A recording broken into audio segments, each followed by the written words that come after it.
17. જંગલો આપણી જીવાદોરી. પ્રશ્ન 1. જંગલમાં રહેતા પ્રાણીઓ તેને વૃદ્ધિ અને પુનઃસર્જન માટે કેવી રીતે મદદ કરે છે? જવાબ.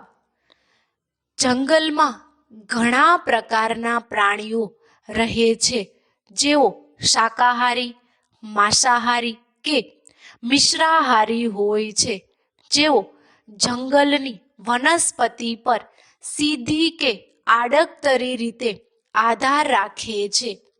તેઓ જે ખોરાકમાં લે છે અને ત્યારબાદ વધેલો કચરો ઉત્સર્ગ દ્રવ્યો રૂપે બહાર કાઢે છે, જેને કીટકો સેન્દ્રિય પદાર્થોમાં ફેરવે છે, જે વનસ્પતિને અમુક પોષક દ્રવ્યો પૂરા પાડે છે. આ પોષક દ્રવ્યોની મદદથી જંગલની વનસ્પતિની વૃદ્ધિ થાય છે. આ પ્રાણીઓ વનસ્પતિના પરાગનયન અને બીજના ફેલાવામાં પણ મદદરૂપ થાય છે. આમ જંગલમાં નવી વનસ્પતિઓ ઉગતી રહે છે અને તે વૃદ્ધિ પામતી રહે છે. આ રીતે જંગલમાં રહેતા પ્રાણીઓ તેને વૃદ્ધિ અને પુનઃસર્જનમાં મદદ કરે છે. પ્રશ્ન 2. જંગલો પૂરને કેવી રીતે રોકે છે તે સમજાવો. જવાબ. જંગલો વરસાદી પાણીના કુદરતી શોષકો તરીકે કાર્ય કરે છે. જંગલનો સૌથી ઉપરનો વિસ્તાર છત્રછાયા વરસાદના પ્રવાહને રોકી રાખે છે.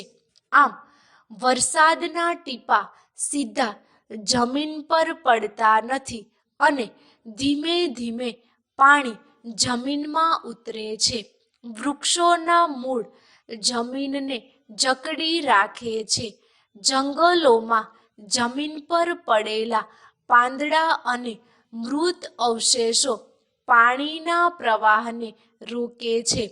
પરિણામે પાણીના પ્રવાહનું નિયંત્રણ થાય છે. આમ વરસાદનું પાણી ઝડપી વહી શકતું નથી અને પરિણામે પૂર આવે તેવી પરિસ્થિતિ પેદા થતી નથી. આમ જંગલો પૂરને અટકાવવાનું કાર્ય કરે છે. પ્રશ્ન 3. વિઘટકો શું છે? કોઈ પણ બેના નામ આપો. તેઓનો જંગલોમાં શું ફાળો છે? જવાબ. સૂક્ષ્મજીવો કે જે મૃત વનસ્પતિ અને પ્રાણીઓને કાળા સેન્દ્રિય પદાર્થોમાં ફેરવે છે, જેને વિઘટકો કહે છે.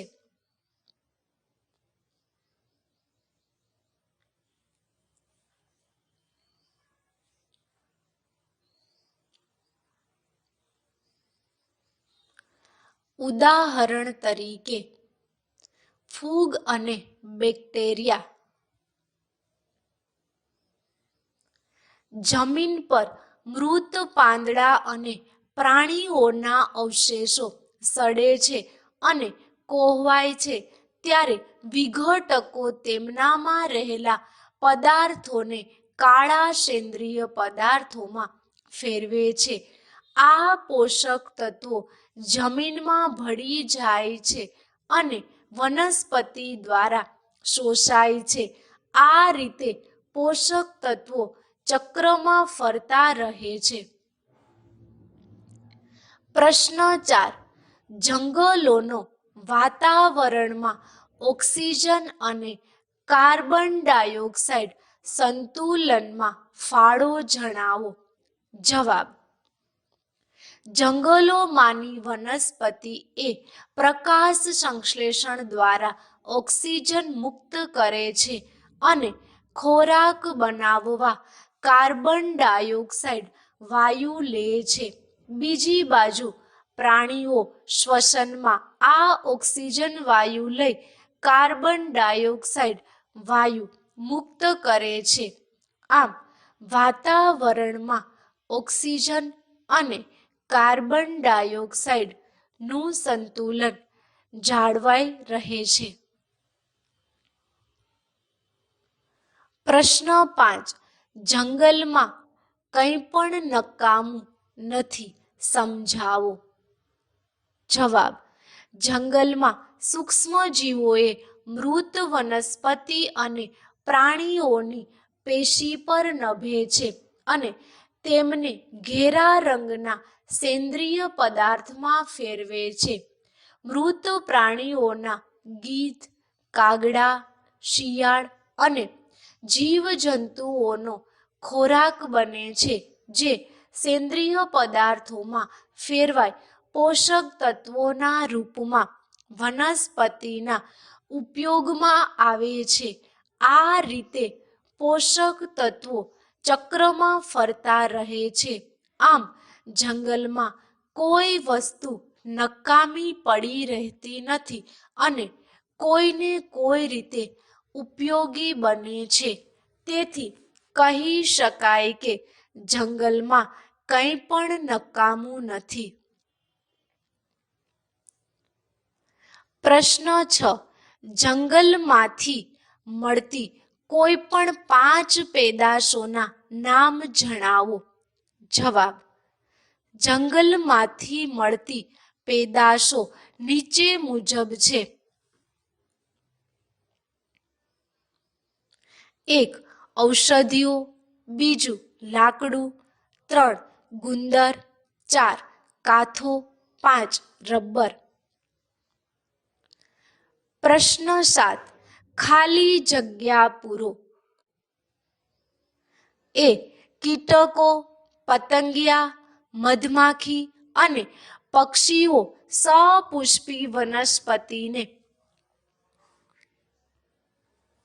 ખાલી જગ્યામાં મદદરૂપ છે. પરાગનયન. બી. જંગલ ખાલી જગ્યા અને ખાલી જગ્યાનું શુદ્ધિકરણ કરે છે. હવા, પાણી. સી. છોડવાઓ જંગલનું ખાલી જગ્યા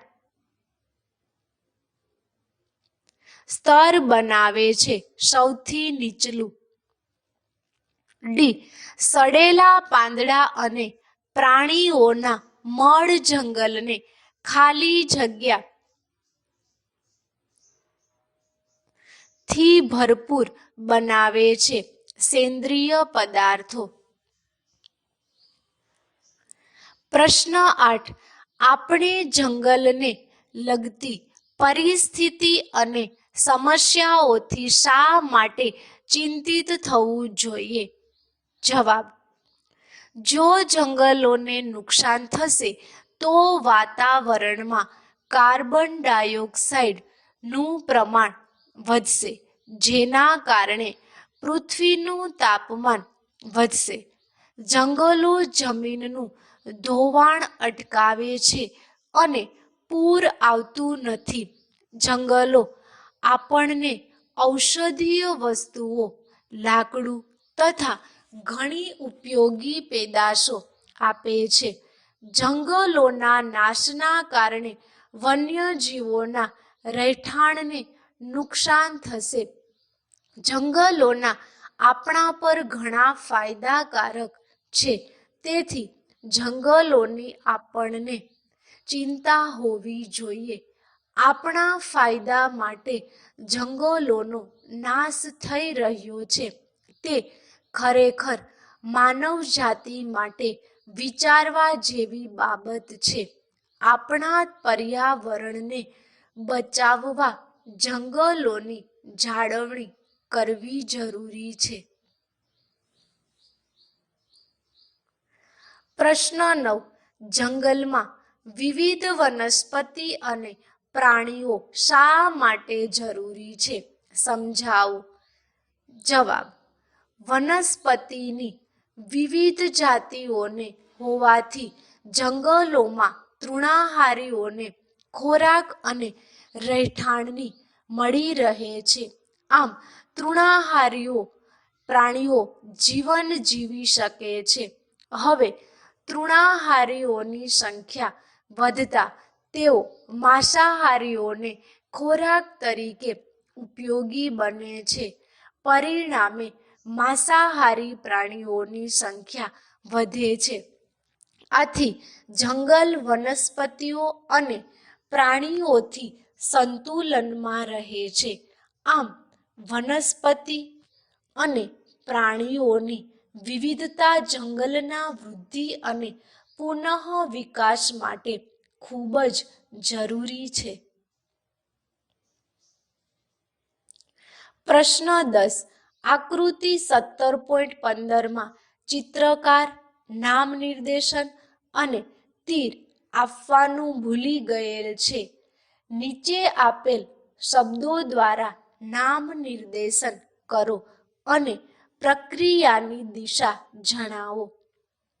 જવાબ: વાદળો, વરસાદ, વાતાવરણ, કાર્બન ડાયોક્સાઇડ, ઓક્સિજન, વનસ્પતિ, પ્રાણી, જમીન, મૂળ, જળ સપાટી. જવાબ: આપેલ આકૃતિ અનુસાર.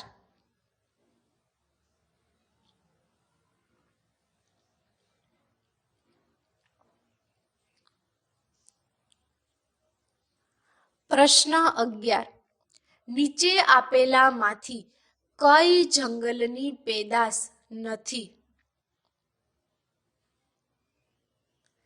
1. ગુંદર, 2. પ્લાયવુડ, 3. મીણ, 4. કેરોસીન. જવાબ: 4. કેરોસીન. પ્રશ્ન 12. નીચે આપેલામાંથી કયું વિધાન સાચું નથી?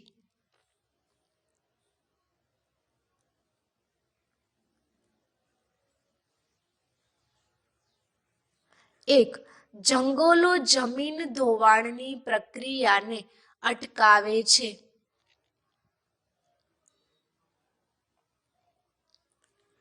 2.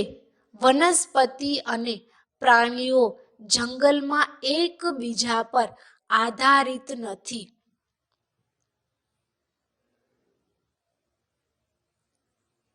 3. જંગલો વાતાવરણ અને જળચક્ર પર અસર કરે છે. 4. જમીન જંગલોની વૃદ્ધિ અને પુનઃસર્જન માટે મદદ કરે છે. જવાબ: 2. વનસ્પતિ અને પ્રાણીઓ જંગલમાં એકબીજા પર આધારિત નથી. પ્રશ્ન 13. સૂક્ષ્મજીવો મૃત વનસ્પતિ પર પ્રક્રિયા કરે છે તે ખાલી જગ્યા.